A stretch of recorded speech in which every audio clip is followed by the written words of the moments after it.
Hi, my name is Jennifer and I am from the administration office at the Lawrence branch. Today I would like to share with you a story by O. Henry. Every week, the Mercer County Library System hosts a short story discussion. We do it on Wednesdays at 8 p.m. and this week's short story is The Gift of the Magi by O. Henry.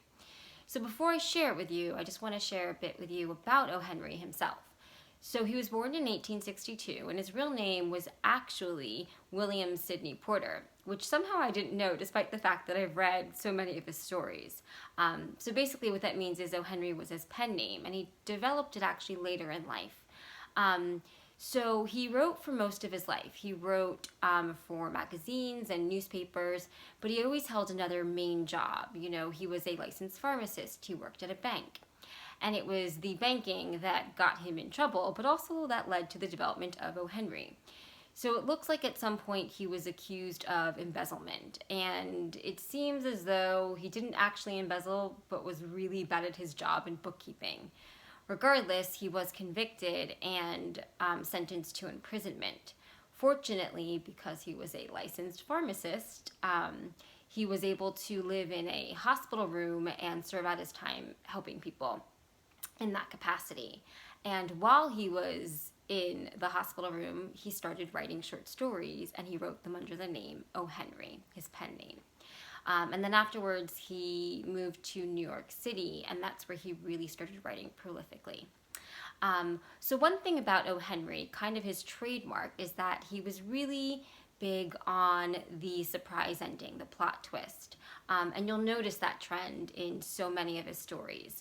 And you'll notice it in the story that I'm about to share with you, The Gift of the Magi. So without further ado, here it is. $1.87. That was all. 60 cents of it was in pennies. Pennies saved 1 and 2 at a time by bulldozing the grocer and the vegetable man and the butcher until one's cheeks burned with the silent imputation of parsimony that such close dealing implied. 3 times Stella counted it, $1.87, and the next day would be Christmas. There was clearly nothing to do but flop down on the shabby little couch and howl. So Della did it, which instigates the moral reflection that life is made up of sobs, sniffles, and smiles, with sniffles predominating. While the mistress of the home is gradually subsiding from the first stage to the second, take a look at the home, a furnished flat at $8 per week. It did not exactly beggar description, but it certainly had that word on the lookout for the Medicency squad. In the vestibule below was a letterbox into which no letter would go, and an electric button from which no mortal finger could coax a ring.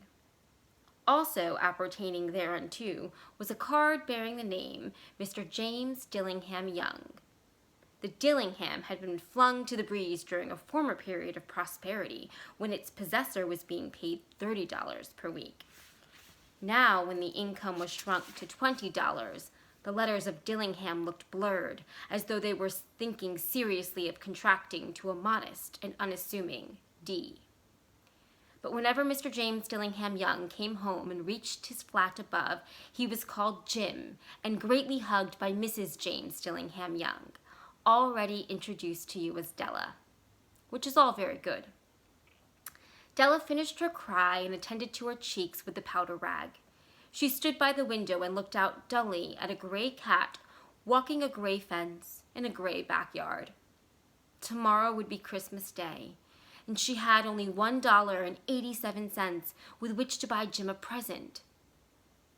She had been saving every penny she could for months, with this result. $20 a week doesn't go far. Expenses had been greater than she had calculated. They always are. Only $1.87 to buy a present for Jim, her Jim. Many a happy hour she had spent planning for something nice for him, something fine and rare and sterling, something just a little bit near to being worthy of the honor of being owned by Jim. There was a pier glass between the windows of the room. Perhaps you have seen a pier glass in an $8 flat. a very thin and very agile person may, by observing his reflection in a rapid sequence of longitudinal strips, obtain a fairly accurate conception of his looks. Della, being slender, had mastered the art. Suddenly, she whirled from the window and stood before the glass. Her eyes were shining brilliantly, but her face had lost its color within 20 seconds. Rapidly, she pulled down her hair and let it fall to its full length. Now, there were two possessions of the James Dillingham Youngs in which they both took a mighty pride. One was Jim's gold watch that had been his father's and his grandfather's. The other was Della's hair. Had the Queen of Sheba lived in a flat across the air shaft, Della would have let her hair hang out the window some day to dry, just to appreciate Her Majesty's jewels and gifts. Had King Solomon been the janitor, with all his treasures piled up in the basement, Jim would have pulled out his watch every time he passed, just to see him pluck at his beard from envy. So now Della's beautiful hair fell about her, rippling and shining like a cascade of brown waters. It reached below her knee and made itself almost a garment for her. And then she did it up again nervously and quickly. Once she faltered for a minute and stood still while a tear or two splashed on the worn red carpet. On went her old brown jacket. On went her old brown hat. With a whirl of skirts and with the brilliant sparkle still in her eyes, she fluttered out the door and down the stairs to the street. Where she stopped, the sign read, Madame Sofronie, hair goods of all kinds. One flight up Della ran and collected herself, panting. Madame, large, too white, chilly, hardly looked like Sofronie. Will you buy my hair? Asked Della. I buy hair, said Madame. Take your hat off and let's have a sight at the looks of it. Down rippled the brown cascade. $20, said Madame, lifting the mass with a practiced hand. Give it to me quick, said Della. Oh, and the next 2 hours tripped by on rosy wings. Forget the hashed metaphor. She was ransacking the stores for Jim's present. She found it at last. It surely had been made for Jim and no one else. There was no other like it in any of the stores, and she had turned all of them inside out. It was a platinum fob chain, simple and chaste in design, properly proclaiming its value by substance alone, and not by meretricious ornamentation, as all good things should do. It was even worthy of the watch. As soon as she saw it, she knew that it must be Jim's. It was like him, quietness and value. The description applied to both. $21 they took from her for it, and she hurried home with the 87 cents. With that chain on his watch, Jim might be properly anxious about the time in any company. Grand as the watch was, he sometimes looked at it on the sly, on account of the old leather strap that he used in place of a chain. When Della reached home, her intoxication gave way a little to prudence and reason. She got out her curling irons and lighted the gas and went to work repairing the ravages made by generosity added to love, which is always a tremendous task, dear friends. A mammoth task. Within 40 minutes, her head was covered with tiny, close-lying curls that made her look wonderfully like a truant schoolboy. She looked at her reflection in the mirror long, carefully, and critically. If Jim doesn't kill me, she said to herself, before he takes a second look at me, he'll say I look like a Coney Island chorus girl. But what could I do? What could I do with $1.87? At 7 o'clock, the coffee was made and the frying pan was on the back of the stove, hot and ready to cook the chops. Jim was never late. Della doubled the fob chain in her hand and sat on the corner of the table near the door that he always entered. Then she heard his step on the stair, away down on the first flight, and she turned white for just a moment. She had a habit of saying little silent prayers about the simplest everyday things, and now she whispered, "Please, God, make him think I am still pretty." The door opened and Jim stepped in and closed it. He looked thin and very serious.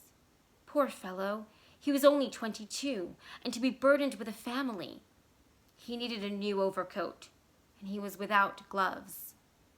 Jim stopped inside the door, as immovable as a setter at the scent of quail. His eyes were fixed upon Della, and there was an expression in them that she could not read, and it terrified her. It was not anger, nor surprise, nor disapproval, nor horror, nor any of the sentiments that she had been prepared for. He simply stared at her fixedly with that peculiar expression on his face. Della wriggled off the table and went for him. "Jim, darling," she cried, "don't look at me that way. I had my hair cut off and sold it because I couldn't have lived through Christmas without giving you a present.